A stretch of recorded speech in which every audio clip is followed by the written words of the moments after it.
जैसे हमको चोर हो, शिक्षक गणों का अपमान देखना लाइव हो चुका है क्या? बच्चों के लिए अपमान चोर करें, उसको दबाने की कोशिश कर रहे हैं। आजकल तक नहीं कोशिश कर रहे हैं। के नुकसान क्या है?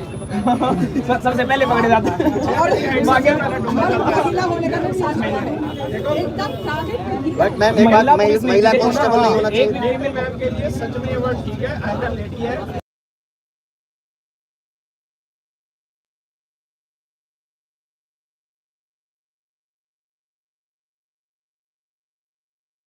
लेकिन चलो मैडम ने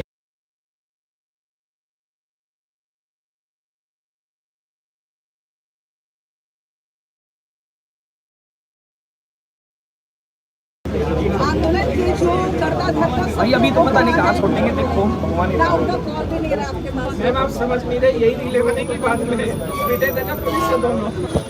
बात तो यही है। प्यारे साथियों नमस्कार। आप सब लोगों को पता है कि आज सब लोग इस देश के टीचर्स और लगभग बहुत सारे टीचर्स थे जिनको सुबह से ही गवर्नमेंट प्लानिंग कर रही थी कि इनको इकट्ठा ना होने दें। फिर भी लगभग मैं ये कहूँगा देश भर से ज़्यादा 100 से ज़्यादा टीचर्स यहाँ थे और अभिनय सर थे, आदित्य रंजन सर थे, अंकित भाटी सर थे, संजीव सर थे, राहुल तेवतिया सर थे, राहुल शर्मा सर थे और सभी चैनल से नीतू मैम थी, विक्रमजीत सर थे, काजल सिहाग मैम थी, बहुत सारे लोग यहाँ थे। सब लोग यहाँ पर पहुँचे हुए थे। तो इन लोगों ने प्रॉमिस किया कि डीओपीटी से बात करेंगे। तो 4 लोगों का हमारा नाम हो गया। बात करने जाने वाला था मैं, अभिनय सर, नीतू मैम और राकेश सर। हम चारों बात करने जाने वाले थे। उन्होंने कहा कि हाँ आप चारों की बात करा देंगे। इसके बाद में ये लोग थोड़ी देर हमको वहाँ होल्ड करते हैं, आश्वासन देते हैं और उसके बाद ने इसको मतलब इतनी लाठियाँ बजाई हैं। कोई फीमेल स्टाफ नहीं है उनके साथ में। हमारे साथ फीमेल मैम भी हैं, मैडम थी, बहुत सारी मैम थी।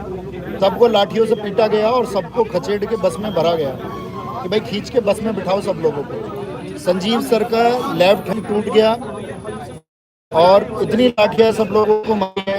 अंकित सर के ऊपर इन लोगों ने हाथ छोड़ा है, मतलब बदतमीजी की है।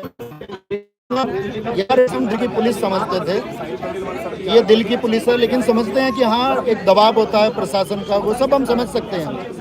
लेकिन हमारा सिर्फ लाइव आने का उद्देश्य ये है कि आप गवर्नमेंट तक ये मैसेज भेजें कि इस देश के यूथ की बात को आप क्या लाठियों से दमन कर देंगे?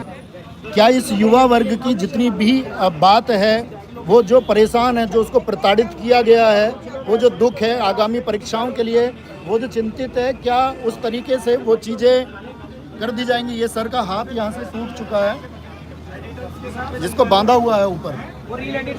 अभी हम लोगों को इन लोगों ने गिरफ्तार करके बस में बिठा लिया है और बहुत सारे आगे पीछे भी पुलिस की गाड़ियाँ हैं। तो ये लोग कह रहे हैं कि इन लोगों को कहीं बाहर ले जा करके पीटेंगे, कुछ करेंगे या वहाँ छोड़ेंगे, इन लोगों को कहीं पे छोड़ेंगे। मतलब उससे फ़र्क नहीं पड़ता, उस बात से फ़र्क नहीं पड़ता। लेकिन बड़ी बात यह है कि यार जब हम इकट्ठा होते हैं ना तो हमको भागना नहीं चाहिए। पुलिस आई थी तो क्या बात है, हम खड़े थे, किसी को नहीं जाना चाहिए। क्या होता है गिरफ्तारी से? इस भविष्य को सोचते हुए फांसी के फंदे पर हंसते हंसते झूले थे। इस बात के लिए झूले थे कि हम एक बेहतर देश बनाएंगे, एक हम सशक्त युवा बनाएंगे। लेकिन क्या वो सशक्त युवा ये सरकार बना रही है? क्या डीओपीटी की ये बात, और आप सब लोगों को अपनी बात डीओपीटी से रखनी है। ये जो एसएससी कर रही है, डीओपीटी जो कर रहा है, क्या इन लोगों के पास इतना समय नहीं है कि प्रतिनिधित्व करने वाले 4 टीचर से ये इकट्ठे बात सुन सकें? क्या उन सब लोगों की बातों को सुना जा सके कि भाई लोग दरअसल में चाहते क्या हैं? क्या संशोधन हो ना हो वो विचार योग्य रहेगा, उस पर विचार किया जा सकता है। लेकिन क्या इस तरह से लाठियों का प्रहार करके, आप लोगों को पता होगा लाला लाजपत राय ने एक बात कही थी कि मेरे सिर पर लाठी का एक एक प्रहार अंग्रेजी शासन के ताबूत की उभरेगा।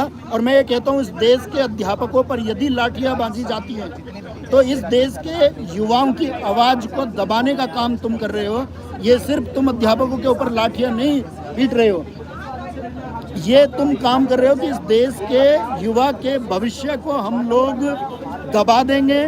भविष्य की बात कोई भी की जाएगी शिक्षा की बात कोई भी की जाएगी तो उसको लाठियों के दम पर दबा दिया जाएगा। और ये डीओपीटी की या इस दिल्ली पुलिस की हम कहेंगे कि इस तरह की जो भी ये कार्रवाई थी ये एकदम से शर्मनाक है। और इन्हीं शर्मनाक कार्रवाई के बारे में हमने भी उम्मीद नहीं की। और कोई फर्क नहीं पड़ा दोस्त, इस प्रक्रिया में जान जाएगी लेकिन ये आवाज़ उठती रहेगी और डीओपीटी को ये बदलाव करने होंगे। डीओपीटी को ये स्वीकार करना होगा कि वो एडीकिटी जैसी इन संस्थाओं के साथ में, भ्रष्ट संस्थाओं के साथ में बच्चों के भविष्य को नहीं संवार सकती है और बच्चों के भविष्य को बिगाड़ा नहीं जा सकता है। जिस एग्जाम प्रोसीजर पर ये चल रहे हैं, सिलेक्शन पोस्ट के बच्चों के साथ जो इन्होंने किया, उसी गड़बड़ी के, उसी मानसिकता के माहौल में जो ये स्टेनो के एग्जाम के साथ में करने वाले हैं और वही ये सीजीएल के एग्जाम के साथ में भी करने वाले हैं। तो इस तरह से बच्चों के भविष्य को अनदेखा करके यदि आप कह रहे हैं कि हम एक न्यू इंडिया बना रहे हैं, तो मैं ये कहता हूँ ऐसे न्यू इंडिया की ज़रूरत हमको बिल्कुल नहीं है। हमको वो सशक्त भारत चाहिए, हमको वो सशक्त लोग चाहिए जो इस छात्र वर्ग के बारे में सोचते हों, जो स्टूडेंट्स के हितों की चिंता करते हों, जो इन स्टूडेंट्स के बारे में सोचते हों कि एक भी बच्चे की आंख से यदि आंसू आता है तो मैं उसको